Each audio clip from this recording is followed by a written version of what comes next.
Hello guys, welcome to my channel. दोस्तों, आज की वीडियो में सीजीएल एग्जाम 2023 के टीयर 1 के 20 जुलाई को पूछे गए शिफ्ट 4 के हम लोग मैथ का सॉल्यूशन करने वाले हैं। तो जैसा कि हम लोग एक सीरीज चला रहे हैं जो प्रीवियस ईयर क्वेश्चन का सॉल्यूशन कर रहे हैं। हम लोग पहले मैथ्स कर रहे हैं, फिर उसके बाद इंग्लिश भी करेंगे, फिर रीजनिंग भी करेंगे। तो अगर आपको अच्छा लगे तो लाइक कर दीजिएगा, हमारे चैनल को सब्सक्राइब कर दीजिएगा। चलिए शुरुआत करते हैं। मैथ्स क्वेश्चन की तरफ चलते ही तुम्हारा रीजनिंग है ना, तो आगे बढ़ते हैं, चलते हैं मैथ्स की तरफ।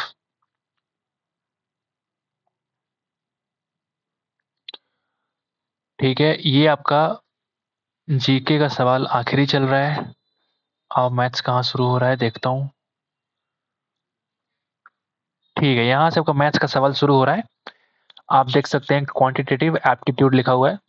ठीक है, तो सवाल पहला है कि आयत की चौड़ाई उसकी लंबाई से 2 मीटर कम है। तो अगर मैं ब्रेथ की बात करूं, उसके लंबाई से 2 मीटर कम है, तो अगर लंबाई को एक्स माना तो x-2 हो जाएगा। यदि आयत का परिमाप 68 हो, मैं बोल सकता हूँ 2 इंटू एल प्लस बी होता है। इसकी वैल्यू कितनी हो जाएगी 68। 2 से काट लीजिए 34 टाइम्स, तो आयत का निकालना है लंबाई। तो मैं कह सकता हूँ कि एल प्लस बी की वैल्यू 34। तो आप मुझे बताओ, x और x, मैं बोल सकता हूँ 2x-2 की वैल्यू कितनी है 34, यानी x की वैल्यू आ जाएगी 18। और यही तो आपसे पूछ रहा है, x हमने किसको मान रखा है, लेंथ को। लेंथ की वैल्यू आ गई 18। ये आपके सवाल का आंसर है। तो एक आसान सवाल से हम लोगों ने शुरुआत किया इस शिफ्ट का। आगे बढ़ते हैं, अगले सवाल की तरफ चलते हैं। अगला सवाल देखते हैं। आ, ये एक सवाल है। तालिका का ध्यानपूर्वक अध्ययन कीजिए और निम्नलिखित प्रश्न का उत्तर दीजिए। ठीक है, ये सब कुछ इसमें चार्ट बना के दे रखा है। तो बोलता है कि प्रत्येक विभाग में 4 डिपार्टमेंट है, मैकेनिकल है, सिविल है, कंप्यूटर साइंस और अप्लाइड। ठीक है, इसके विद्यार्थियों के परसेंटेज को दिखाता है और प्रत्येक डिपार्टमेंट में केवल एक विद्यार्थी है। तालिका में 5 अलग अलग महाविद्यालयों में इन 4 विभागों के विद्यार्थियों की संख्या दर्शाई गई है। विद्यार्थियों की कुल संख्या दे रखी है 2080। तो ये काम पड़ सकता है। ठीक है, देखते हैं सवाल क्या पूछता है।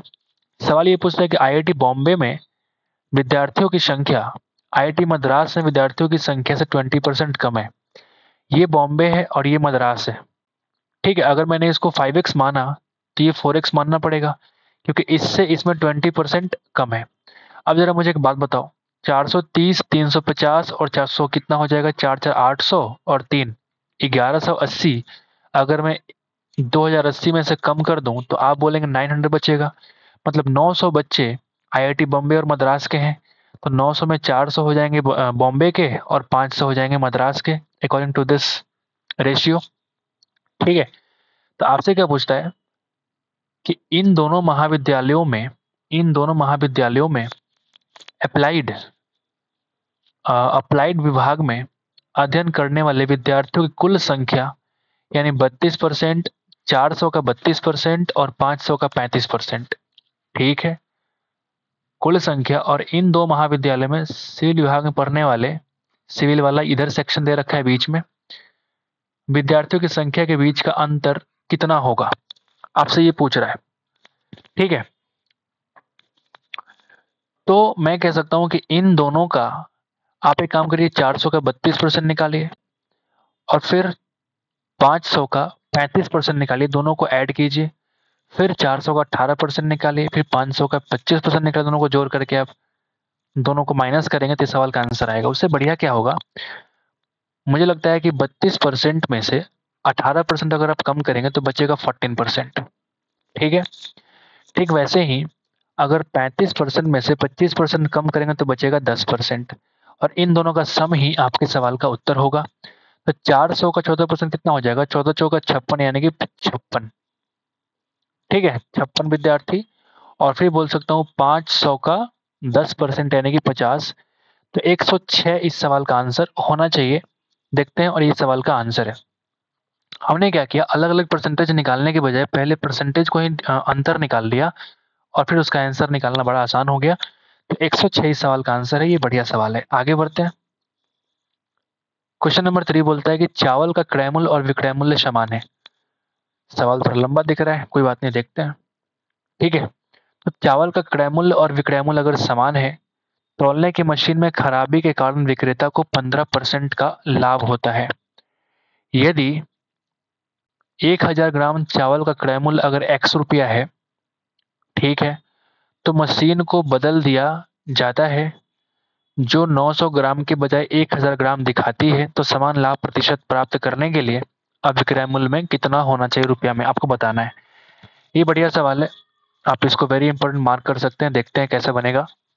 ठीक है, अगर क्रय मूल्य और विक्रय मूल्य समान है, पहले मुझे एक बात बताओ, अगर 15% का लाभ करना है इसको, तो मैं कह सकता हूं कि चावल का जो क्रय मूल्य है वो x है, ठीक है। तो एक बात बताइए, अगर x रुपया क्रय मूल्य है 1000 ग्राम का, तो मैं कह सकता हूं कि 1 ग्राम का सीपी कितना हो जाएगा, x by 1000, right, x by 1000। और अगर मैं ये बोलूं, इसका मुझे ये बताओ, मुझे क्या, ये तुम्हारा सीपी है, ये तुम्हारा मैंने क्या लिखा है, सीपी। अगर मैं ये बोलूं कि मुझे एसपी निकालना है, तो आप बोलेंगे चूंकि 15% का लाभ हो रहा है, तो मैं कह सकता हूं कि 115 और बटा 100। तो अब ये जो वैल्यू आ गई, अब ये जो यहाँ से यहाँ तक की वैल्यू है वो क्या है, तो ये एसपी है। लेकिन आप मुझे बताओ, ये एसपी से काम नहीं चलेगा, क्योंकि सवाल ने क्या बोला कि 900 ग्राम के बजाय 1000 ग्राम दिखाती है। मतलब जो मैंने यहाँ पे 1000 से डिवाइड किया है, अगर मैं 950 से मल्टीप्लाई करूं, तो उसका जो वजन करने वाली मशीन है वो 1000 ग्राम दिखाएगा। यानी इसको आप काटोगे तो ये एक्चुअल एसपी को दिखाएगा। ठीक है, तो आप जरा काटते हैं, जरा आप जरा काट लेते हैं, ये 20 से कट जाएगा क्या, या 50 से काट लेते हैं, 50 गुना 2, ये 50 से कट जाएगा 19 बार में। ठीक है, तो आगे गुणा करते हैं, गुणा करने पे कितना आना चाहिए बताइए, गुणा करने पे कितना आना चाहिए, विक्रय मूल्य निकालना है आप, तो आप गुणा करो जरा, 19 पचे 95, बहुत गंदा कैलकुलेशन है, ठीक है, इसलिए कर सोच रहा हूँ कैसे आगे बढ़ूँ। 19 पचे 95, कैरी 9, 19 अगम 19 और 9 कितना हो जाता है 28, कैरी 2, 19 और 2 कितना हो जाता है 21 बाई 2000 इंटू एक्स। तो अगर मैं सिर्फ 2 से डिवाइड करूं, तो आप बताओ कितना हो जाएगा, 1, फिर 0, फिर 9, फिर 2, फिर 5, और चूंकि 3 बार 0 है, तो अगर मैं 1 2 3, कुछ मिस्टेक करा मैंने, यहाँ पॉइंट लग जाएगा 2 से काटने के बाद। तो 3 डेसिमल, अगर 3 जीरो को हटाएंगे तो 1 2 3 जो वो डेसिमल शिफ्ट होकर के यहाँ से हटके यहाँ आ जाएगा, यानी ये इतना x के बराबर है। ठीक है, तो जो आपका आंसर है वो आ चुका है। ठीक है, आप देख सकते हैं। ठीक है, यहाँ पे क्या लिख सकते हैं, 1.0925x, x के इतने मल्टीप्लीकेशन इसका क्या हो जाएगा, न्यू एसपी हो जाएगा, न्यू एसपी। हो सकता है किसी को समझ में नहीं आया, मैं फिर से आपको समझा देता हूँ। अगर x हमारा पहले सीपी था, तो आपने बोला x रुपया 1000 ग्राम का कॉस्ट प्राइस था, तो अगर मैं 1 ग्राम का निकालूं तो x बटा 1000 हो जाएगा, इनटू अगर मैं 115 बटा 100 से मल्टीप्लाई करूंगा तो ये एसपी हो जाएगा। लेकिन ये एसपी कितने का है, एसपी ऑफ 1 ग्राम का है ना, क्योंकि हमने 1000 से डिवाइड किया था। तो अगर 1000 से मल्टीप्लाई कर दूं तो एसपी ऑफ 1 किलो हो जाएगा। लेकिन सवाल में कह रहा है कि 950 ग्राम के बजाय ही 1000 ग्राम को दर्शाता है, यानी 1000 से गुना करने के बजाय हमने क्या कर दिया, 950 से मल्टीप्लाई कर दिया, यानी ये पूरा क्या हो जाएगा, एसपी ऑफ 1000 ग्राम। थोड़ा कंफ्यूजिंग सवाल है, ट्रिकी भी सवाल है, तो ये बढ़िया सवाल मेरे हिसाब से इस शिफ्ट का ये बेस्ट सवाल होने वाला है मेरे हिसाब से। ठीक है, बाकी आपको कैसा लगता है आप देख सकते हैं, सवाल का सोल्यूशन आपके सामने है। सो इस तरह से ऑप्शन नंबर 2 इस सवाल का आंसर है। बढ़िया सवाल, बेहतरीन सवाल। ठीक है, आगे बढ़ते हैं। एक्स वाई और जेड ने 3400 रुपए की लागत वाला एक कार्य किया है। एक्स ने 5 दिन काम किया, वाई ने 7 दिन काम किया और जेड ने 10 दिन काम किया है। उनकी दैनिक मजदूरी जो है वो 4:5:3 के रेशियो में है। ठीक है, तो ये नंबर ऑफ डेज है, नंबर ऑफ डेज है। ठीक है, और ये तुम्हारा क्या है, इफिशियंसी रेशियो। तो इन दोनों का मल्टीप्लिकेशन ही तो होता है ना, जो राशि प्राप्त होगा। तो मैं बोल सकता हूँ 5 × 4 20, 7 × 5 35 और 10 × 3 30। ठीक है, तो आप इसको चाहो तो काट भी सकते हो, कितना आ जाएगा 4:7:6। तो आप बताओ एक्स को कितनी राशि प्राप्त होगी, तो 3400 बाई 7 4 11 6 17 इंटू एक्स वाली वैल्यू कितनी है, तो आप बोलेंगे 4। 17 टूजा यानी कि 800 रुपये किसको मिलेगा, एक्स को मिलने वाला है। ठीक है, उम्मीद करते हैं सवाल आसानी था, आगे बढ़ते हैं। नंबर 5 क्वेश्चन क्या बोलता है कि समकोण त्रिभुज की कहानी है जिसमें कर्ण जो है 5 सेंटीमीटर और आधार जो है वो 3 सेंटीमीटर। बेशक अगर तुम्हारा आधार है 3 सेंटीमीटर और कर्ण अगर 5 सेंटीमीटर है, तो आप बता दो कि इसका परपेंडिकुलर कितना हो जाएगा, 4 centimetre, by using Pythagoras theorem. यदि कोण एक थीटा है तो टेन थीटा किसके बराबर है। अच्छा, टेन थीटा किसके बराबर है, तो थीटा तुमने डिफाइन नहीं किया ना। यदि एक कोण थीटा है तो एक तो 90 है, तो ये भी थीटा हो सकता है और ये भी थीटा हो सकता है। तो अगर मैं थीटा इसको मानूंगा तो टेन थीटा की वैल्यू आ जाएगी P/B यानी कि 3/4। अगर मैं थीटा इसको मान लिया तो टेन थीटा की वैल्यू आ जाएगी 4/3। तो आप जरा ऑप्शन चेक करो, एक ऑप्शन दिया 4/3, ये वाला नहीं दिया है, मतलब ये आंसर होगा। लेकिन इस तरह से क्वेश्चन नहीं पूछना चाहिए, इसको डिफाइन करना चाहिए कि इस वाले एंगल को ही थीटा मान के बताया जा रहा है। ठीक है, तो आगे बढ़ते हैं, क्वेश्चन नंबर 6 की तरफ चलते हैं। एक परीक्षा में उत्तीर्ण प्रतिशत 35% है। 210 अंक प्राप्त करने वाला एक छात्र 14 अंकों से अनुत्तीर्ण हो गया। मतलब मैं कह सकता हूँ कि 35% की वैल्यू 210 और प्लस 14 के बराबर है। तो परीक्षा का अधिकतम अंक निकालना है, तो 35% कितने के बराबर है आप बताओ, 224 के बराबर। क्या ये कट जाएगा, 7 से कटेगा 5 बार में, 7×3 = 21, 7×2 = 14। ठीक है, तो आप मुझे बताओ 5% की वैल्यू अगर 32 है तो 10% की वैल्यू 64, और अधिकतम वैल्यू क्या होता है 100% मार्क्स, यानी कि 640 is the required answer of this question. ठीक है, आगे बढ़ते हैं। 28 मीटर ऊंचाई के एक ऊर्ध्वाधर खंभे की छाया की लंबाई, ये देखो ये तुम्हारा ऊर्ध्वाधर खंभा है जो कि 28 मीटर का है। इसके छाया की लंबाई कितनी है, तो आप बोलेंगे 19.2 मीटर। ठीक है, अगर मैं इसको मिलाऊंगा उसी समय पर 52.5 मीटर ऊंचाई के एक अन्य खंभे की छाया की लंबाई ज्ञात करें। उसी समय एक और जो है इससे लंबा है, तो ये सिंपल कह रहा है कि आप इसका थीटा निकाल दो, या फिर आप इसको इस तरीके से भी निकाल सकते हैं कि 28 के बदले अगर 19.2 छाया बनता है, तो आप बिना किसी ट्रिग्नोमेट्रिक रेशियो का इस्तेमाल करके भी इसका आंसर निकाल सकते हैं बाय यूजिंग रेशियो। 28 के बदले अगर 192 आता है तो 52.5 के बदले कितना आएगा। ठीक है, सो इस तरह से भी आंसर आ जाना चाहिए मेरे हिसाब से। ठीक है,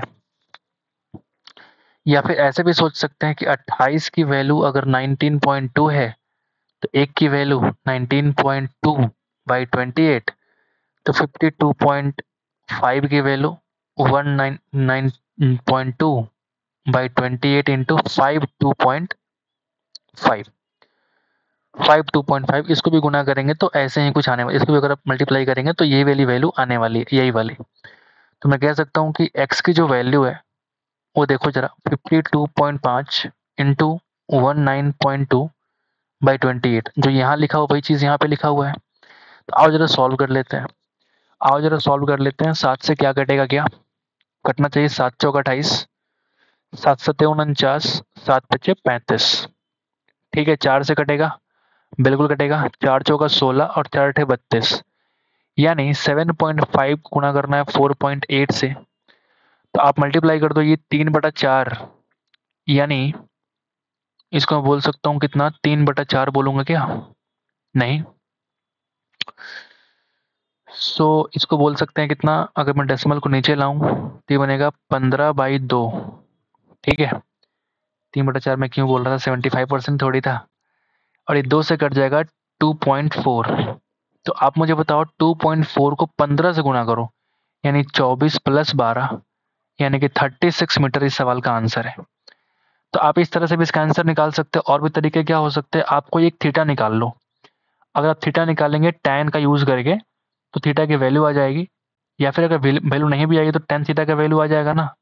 उस वैल्यू का यूज करके फिर एक नया ट्रायंगल बना करके रेशियो का इस्तेमाल करके आप इसका आंसर निकाल सकते हैं। ठीक है, तो ये भी एक अच्छा सवाल आपको देखने को मिला है। आगे चलते हैं। एक डीलर के बाद एक डीलर के लिए एक पंखे का जो क्रय मूल्य है वो 2000 है, जिसे वो बेचना चाहता है। उससे पंखे पर 20% छूट देने के बाद 20% का लाभ प्राप्त करना चाहता है, तो अंकित मूल्य कितना होना चाहिए? तो आप बताओ, अगर 2000 उसका सीपी है तो 20% लाभ चाहता है, मतलब मैं कह सकता हूँ कि 120/100 ये तुम्हारा एसपी हो जाएगा। लेकिन कह रहा है कि अंकित मूल्य उतना होना चाहिए कि 20% डिस्काउंट के बाद ही एसपी है, मतलब मैं कह सकता हूँ कि ये 80 के बराबर है। आपको निकालना है 100 की वैल्यू। क्लियर है ना? आओ जरा काट लेते हैं, इससे ये खत्म, ये 2 बार में, ये 3 बार में, ये 2 से कट जाएगा 1 बार में। मतलब 1000 गुना 3 इज इक्वल टू 3000 रुपया इसका क्या है? एमपी यानी कि मार्क प्राइस है। आगे बढ़ते हैं। क्वेश्चन नंबर 9, एक मोटर बोट की चाल जो है और धारा की चाल दे रखी है। तो बोट की चाल को हम लोगों ने x मान लिया, तो x/y, y मतलब धारा की चाल 31/6। ठीक है, ये तुम्हारा स्पीड रेशियो दे रखा है। ठीक है, तो मोटर बोट एक बिंदु से शुरू होती है और 4 घंटे 10 मिनट में धारा के अनुदिश एक निश्चित दूरी तय करती है। बताओ डिस्टेंस कितना हो जाएगा? धारा के अनुदिश है तो speed into time, 4 integer 10 minute 10/60 into, अगर मैं बोलूं इन दोनों का सम कितना हो जाएगा बताओ? तो आप बोलेंगे चूंकि धारा के अनुदिश है तो 31 + 6 यानी कि 37 ये डिस्टेंस है। तो मोटर बोट द्वारा अपने प्रारंभिक बिंदु पर वापस आने वाला लगने वाला समय ज्ञात कीजिए। ठीक है, वापस आने का मतलब सेम डिस्टेंस कवर करेगा ना जी। जब सेम डिस्टेंस कवर करेगा तो distance upon speed is equal to time. तो ये लिखने के बजाय मैं क्या करूंगा, इसको मिटाऊंगा और डायरेक्ट यहाँ पे लगा दूंगा मैं टाइम का फॉर्मूला। तो ये डिस्टेंस तो मेरे को आ चुका है। अगर मैं डिवाइड कर दूं स्पीड से, जब वापस जाएगा तो उस समय धारा के विपरीत दिशा हो जाएगी। तो क्या हो जाएगा? स्पीड 31 - 6 यानी कि 25।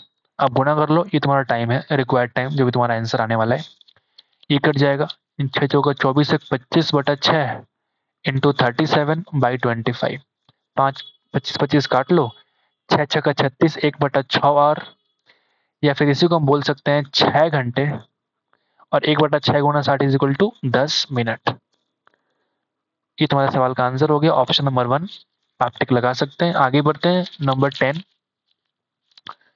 शांत जल में एक नाव की चाल कितनी हो जाएगी? 45 किलोमीटर/आवर। जबकि नदी मतलब स्ट्रीम का चाल कितना दे रखा है? 15 किलोमीटर/आवर।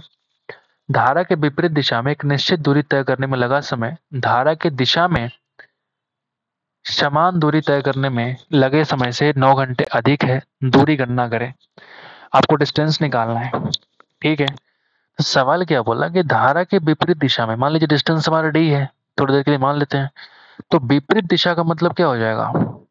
धारा अलग बह रही है और बोट उसके अपोजिट बह रहा है। तो मैं कह सकता हूँ उस वाले केस में क्या हो जाएगा? डिफरेंस, यानी ये जो टाइम का वैल्यू है D/30, ये जो टाइम आएगा धारा के दिशा में समान दूरी तय करने में लगे समय से 9 घंटे अधिक है। मतलब ये 9 घंटे ज्यादा है अगर इसी डिस्टेंस को इन दोनों के सम से धारा की दिशा में किया जाए। ठीक है, आओ जरा सॉल्व कर लो, डी की वैल्यू निकाल लो। क्या करना है इसमें, कुछ तो है नहीं खास सवाल में। अगर मैं डी इधर लाऊं तो डी कॉमन निकाल लो, फिर 30 भी कॉमन निकाल लो, यहाँ बचेगा 1 - 1/2 is equal to 9 is equal to, ये 9 है और ये डी है, कंफ्यूज नहीं होइएगा।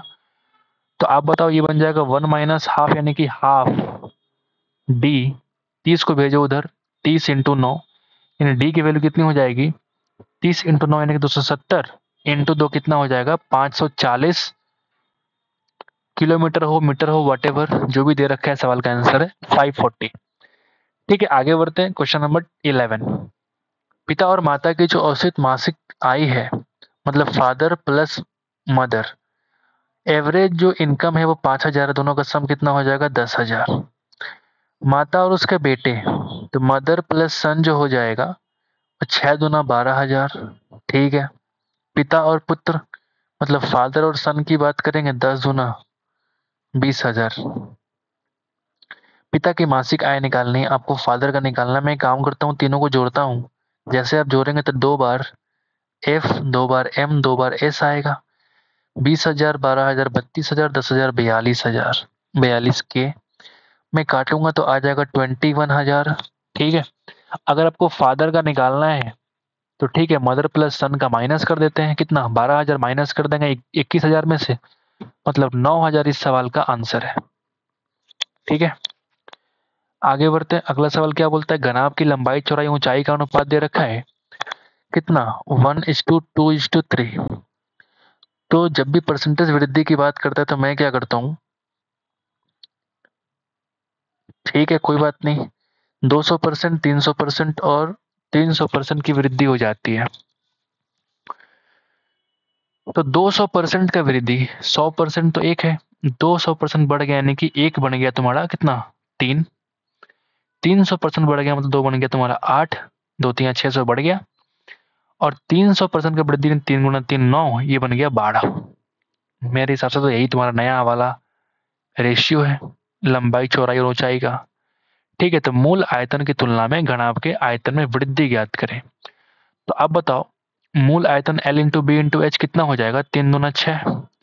और नया वाला कितना हो जाएगा बताओ? नया वाला हो जाएगा कितना? नया वाला कितना हो जाएगा? 3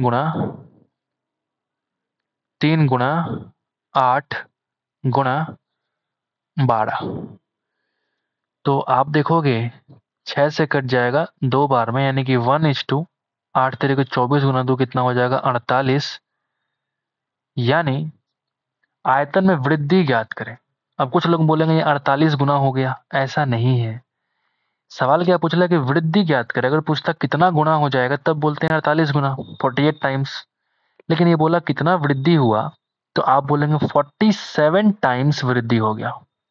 पहले 1 था, अब 48 हुआ। इसका यह मतलब हुआ कि अब कितना हो गया? 47 टाइम्स इसमें इंक्रीमेंट हो गया। ठीक है। आगे बढ़ते हैं, अगले सवाल की तरफ चलते हैं।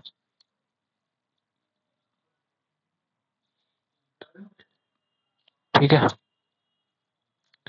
अगला सवाल क्या है कि एक वृत्त के केंद्र से 40 सेंटीमीटर जीवा 15 सेंटीमीटर लंब खींचते हैं तो वृत्त का व्यास ज्ञात करें। ये तो आसान सवाल है। ये तो आसान सवाल है। आप देखेंगे ये 40 सेंटीमीटर है, यहाँ से आपने खींचा, इसका लंबाई कितना? 15। 40 का आधा हो जाएगा 20। रेडियस कितना हो जाएगा? 25। आपको व्यास निकालना है, 25 दूना 50 इस सवाल का आंसर है। आगे बढ़ते हैं। अगला सवाल क्या बोलता है कि यदि x की प्लस 1/x दे रखा है तो आपको ये वाली वैल्यू को निकालना है। ठीक है। तो इस वैल्यू को निकालने के लिए हम क्या कर सकते हैं आप बताओ? x की पावर 4 प्लस 1/x की पावर 4। ठीक है। इंटू कर लेंगे x की पावर 4 माइनस 1/x की पावर 4, तो हमारे सवाल का आंसर आ जाएगा। अब बताओ, अगर ये वाली वैल्यू दे रखी है तो मुझे x माइनस 1/x निकालना है, तो कैसे निकालूंगा? स्क्वायर करो। 9 गुना 2 18, माइनस 4 14, उसका कर दो रूट, यानी इसकी वैल्यू कितनी आ गई? √14। तो अगर मैं x square minus x square निकालूंगा तो कितना आ जाएगा बताओ? इसको और इसको मल्टीप्लाई कर दो, यानी मैं कह सकता हूँ कितना हो जाएगा? तो आप बोलेंगे 3 दूना, सॉरी 2 बाहर निकाल लो इसमें से, √2 इंटू √7, तो 3 गुना 6 √7। ये हो जाएगा तुम्हारा value x square minus 1/x² का। ठीक है। 1/x² का। ठीक वैसे ही अगर अगर मुझे एक्स स्क्वायर, क्या मैं सही कर रहा हूँ? हाँ, x² प्लस 1/x² निकालना हो तो इस वाले वैल्यू को देखो जरा। 3 गुना 3 9 गुना 18 माइनस 2 16 का अंडर रूट कितना हो जाएगा? क्या मैं सही कर रहा हूँ? स्क्वायर करके -2 करना होता है ना। ठीक है। तो ये बन जाएगा आपका 9 दुना 18 -2 यानी कि 16। ठीक है।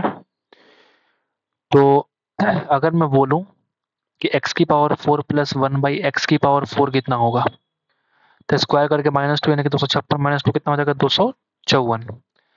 तो x की पावर 4 माइनस एक्स की पावर 4 कितना हो जाएगा, इन दोनों का मल्टीप्लीकेशन, यानी 16 छक 96 रूट 7। इस तरह के सवाल में दम नहीं होता है, बट थोड़ा सा कैलकुलेशन करवाना चाहते हैं, पता नहीं क्यों, क्या देखना चाहते हैं। अब दोनों का वैल्यू यहाँ पे रख दो, मल्टीप्लाई करने पे आंसर आ जाएगा। इसकी वैल्यू हो गई 254, इसकी वैल्यू हो जाएगी 96 रूट 7। ठीक है, आप मल्टीप्लाई करो, इसका आंसर आ जाएगा। रूट 7 तो रहेगा। ठीक है, आप मुझे बताओ, मैं गुना करता हूँ फास्ट, कैसे करता हूँ देखना जरा। अगर ये 100 होता तो कितना होता, 254 पे 00 होता ना। लेकिन यहाँ पे 4 कम है, यानी 254 का 4 गुना 1016 हम क्या करेंगे, कम कर देंगे। तो 1000 कम किया तो कितना हो जाएगा बताओ, 25,400 में से 1000 कम किया तो 24,400, 16 और कम कर दो यानी 24,384 रूट 7। ए सवाल का आंसर है। इस तरीके से आप फास्टली सोच सकते हैं, गुणा कर सकते हैं। आगे बढ़ते हैं। क्वेश्चन नंबर 15 क्या बोलता है, पाई चार्ट का सवाल है।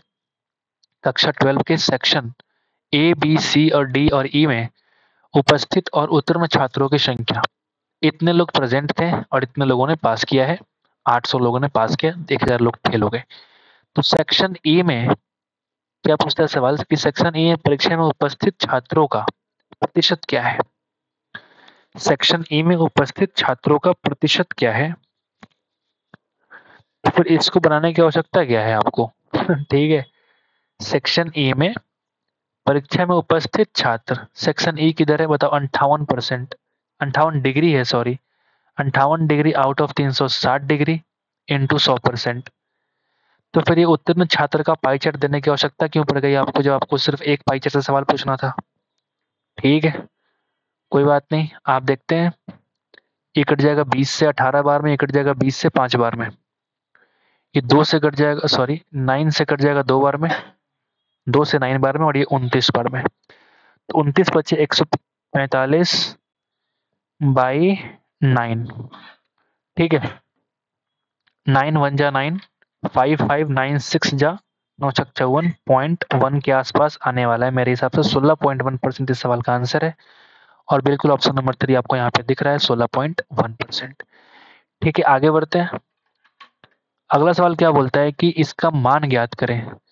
इसका मान ज्ञात करें, तो आपको दिख रहा होगा साइन 49 को हम कॉस 41 बोल सकते हैं, और cos 39 को हम sin 51 बोल सकते हैं। मतलब कि ऊपर नीचे सेम है तो 1 आ गया, ऊपर नीचे सेम है तो 1 आ गया, 1 + 1 कितना आ गया, 2। आसान सवाल, easiest question of the shift. आगे बढ़ते हैं। राम जो है 36 किलोमीटर पर आवर की चाल से गाड़ी चलाता है, लेकिन प्रत्येक 10 किलोमीटर के अंत में पेय पीने के लिए 5 मिनट, ठीक है, रुकता है। ज्ञात करें कि राम को 84 किलोमीटर दूरी तय करने में कितना समय लगेगा। पहले मुझे एक बात बताओ, हर 10 किलोमीटर के बाद 5 मिनट रुकता है, तो हम एक काम करते हैं, पहले 84 किलोमीटर, पहले हम टाइम निकाल लेते हैं, एक्चुअल टाइमिंग। 84 डिस्टेंस अपॉन 36, ठीक है, इतना तुमको आवर लगेगा, इतना तुमको आवर लगेगा। लेकिन साथ ही साथ मैं कह सकता हूँ कि हर 10 किलोमीटर 5 मिनट के रुकता है, तो कितनी बार रुकेगा, 80 किलोमीटर तक रुकेगा, यानी कि 8 बार रुकेगा 5 मिनट, यानी कि 40 मिनट और। ठीक है, तो ये तुम्हारा टाइम क्या हो जाएगा, इतना समय लगेगा उसको वहां पहुंचने में। आओ जरा सॉल्व कर लेते हैं।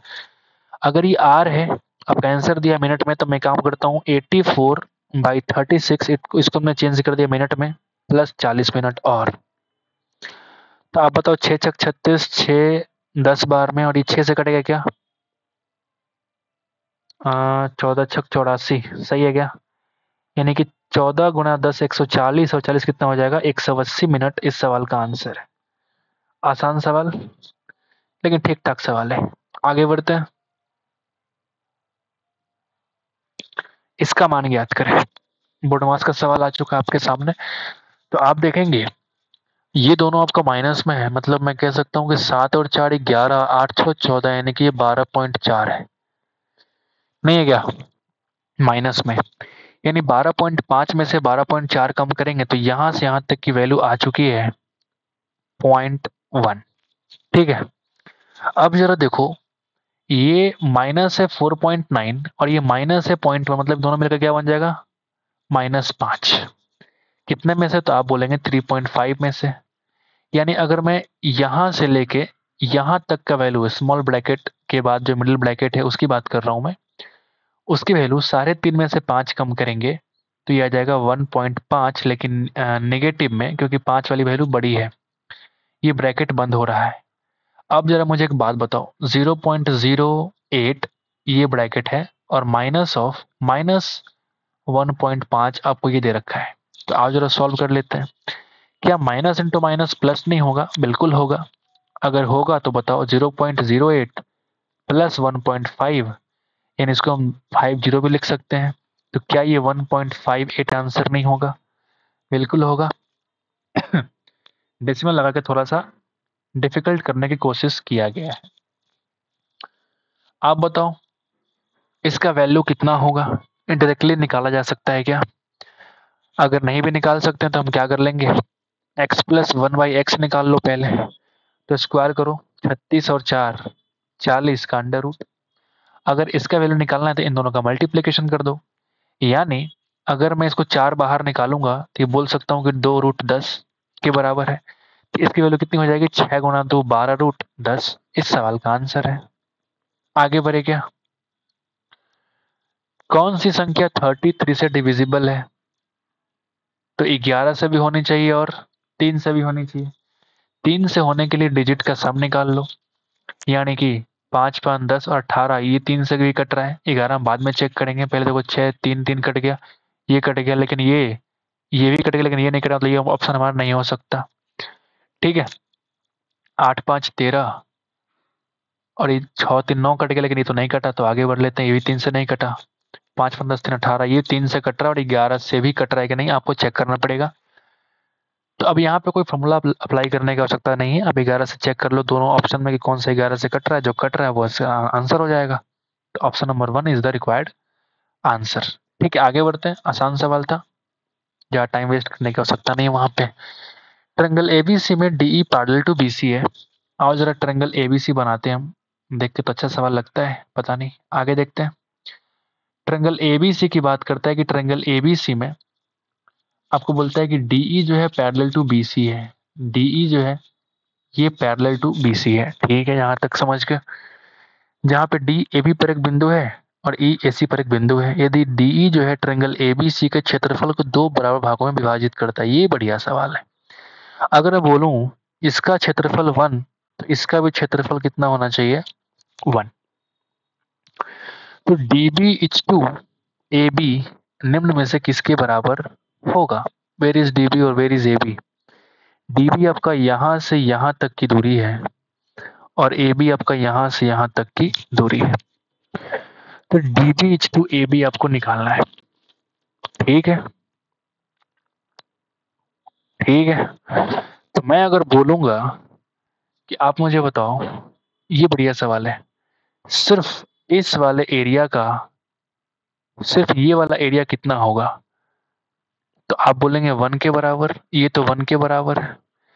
और अगर आपसे बोला जाए कि पूरा एबीसी का क्षेत्रफल कितना हो जाएगा, तो 1 + 1 यानी कि 2 के बराबर होगा। तो इस क्षेत्रफल का जो अंडर रूट होता है वो साइड रेशियो होता है। मतलब मैं कह सकता हूं कि DE is to B C कितने के बराबर होगा? तो आप बोल सकते हैं 1:√2। सही है क्या? यहां तक ठीक है। अब जो रेशियो ये वाला और इसके बराबर है, तो बीसी का रेशियो इस AB के रेशियो के बराबर होगा। अच्छा, और ये जो DB का रेशियो निकालना है, तो ये DB का रेशियो कहीं ना कहीं अगर इस DB का रेशियो निकालना है, तो मैं कह सकता हूं ये DB का रेशियो, अगर ये 1 है और ये तुम्हारा रूट, सॉरी ये 1 नहीं है, एक मिनट, अगर ये वाला 1 है और ये √2 है, तो फिर वैसे ही ये वाला 1 होगा और ये पूरा वाला कितना हो जाएगा? √2 हो जाएगा। तो मैं डीबी को बोल सकता हूँ कि इसकी साइड रेशियो √2 - 1 है। यानी ये डीबी और एबी का जो रेशियो होगा √2 - 1:√2 के बराबर होगा। ये बढ़िया सवाल है, बिल्कुल ट्रिकी सवाल, बहुत जबरदस्त सवाल। आपसे एडी और एसी भी, सॉरी एबी भी पूछ सकता था, लेकिन AD ना पूछ करके DB पूछा है, क्योंकि आपको तो √2 - 1 करने में थोड़ा कंफ्यूजन हो। और ये इस सवाल का आंसर है। बहुत बढ़िया सवाल, बहुत बढ़िया सवाल, वेरी गुड, बढ़िया सवाल। आगे बढ़ते हैं। पाइप ए पाइप ए जो है एक टंकी को 12 मिनट में भर सकता है, ठीक है। जबकि पाइप बी जो है ना, वो इसे 18 मिनट के अंदर भर सकता है। दोनों भरने वाला पाइप है, प्लस लिख दिया हमने। जबकि पाइप एक और है जो कि सी है, जो निकालने वाला पाइप होगा मुझे लगता है, और 36 मिनट में ये खाली कर सकता है, ठीक है। ये तुम्हारा टाइम दे रखा है। तो आपसे पूछता है कि सभी को साथ में खोल दिया जाए तो पूरा भरने में कितना वक्त लगेगा। तो आप बताओ एलसीएम कितना हो जाएगा, एलसीएम कितना हो जाएगा बताइए। तो 12, 18, 36 का एलसीएम भी तो 36 के बराबर होगा। आओ जरा एफिशिएंसी निकाल लो। तो ये 3, ये 2 और ये 1, लेकिन ये दोनों प्लस में और ये वाला माइनस में। तीनों को साथ में खोला तो 3 2 5 -1 यानी कि 4 एफिशिएंसी एक बार में काम करेगा। 4 से डिवाइड कर दो यानी कि 9 घंटे, घंटा नहीं, यहाँ मिनट की बात कर रहे हैं, तो 9 मिनट लगेगा टंकी को पूरा भरने में। और ये इस सवाल का बढ़िया आंसर है, इजीएस्ट क्वेश्चन ये भी कह सकते हैं आप, आसान सवाल था ये। इजीएस्ट नहीं है लेकिन ठीक है, ये तो फॉर्मूला है यूनिवर्सल 1, ये इजीएस्ट है ठीक है। आगे बढ़ते हैं। 8% साधारण एसआई, अगर आपका रेट दे रखा है 8%, एसआई कितना है तो आप बोलेंगे, क्या पूछ रहा है, 8% की साधारण दर पर निवेश की गई 30,000 की राशि कितने वर्षों में 38,400 रुपया हो जाएगी। यानी कि आपका एसआई कितना बन गया होगा, 8400 रुपया। आपको दे रखा है, टाइम आपसे पूछ रहा है, ठीक है। पी का वैल्यू इतना है तो पटक दीजिए फॉर्मूले में। 8400 इज इक्वल टू 30,000 का 8%, टाइम को टी मान लो, अपॉन 100। काटने तो आता ही है, 2 जीरो इधर और 2 जीरो इधर, बोलिए ना। तो अगर मैं टी की वैल्यू निकालूं तो क्या ये 4 से कट रहा है, 4 गुना 2 8, 4 दूना और ये 4 एकम 3 सत्ते 21, टी की वैल्यू आ गई 7/2 ईयर्स। इसी को बोलते हैं 3.5 साल। 3.5 साल में ये बढ़ जाएगा। आगे बढ़ते, आखिरी सवाल क्या कहता है मैं देख लेता हूँ जरा। अगर एबीसी का क्षेत्रफल 16 और पी की वार 25, तो क्षेत्रफल का रेशियो का अगर अंडर रूट कर देंगे तो वो साइड का रेशियो हो जाएगा। मतलब 4:5 साइड रेशियो है, मैं बोल सकता हूँ साइड रेशियो होगा ना। तो अगर BC का वैल्यू 20 है, BC किधर है, ये वाला BC, अंतिम 2 पॉइंट, तो अंतिम 2 पॉइंट QR क्या हो जाएगा। तो आप बताओ 20 की वैल्यू 4 से आपको निकालना है 5 से, 4 पचे 20, 5 पचे 25। इस सवाल का आंसर है 25 सेंटीमीटर QR की लंबाई होगी। बहुत ही बढ़िया सवाल, बहुत ही आसान सवाल। तो इस तरीके से हम लोगों ने एक और शिफ्ट खत्म कर लिया है। तो उम्मीद करते हैं कि आपको समझ में आ गया होगा। अच्छा लगे तो लाइक कर दीजिएगा। Thank you, take care.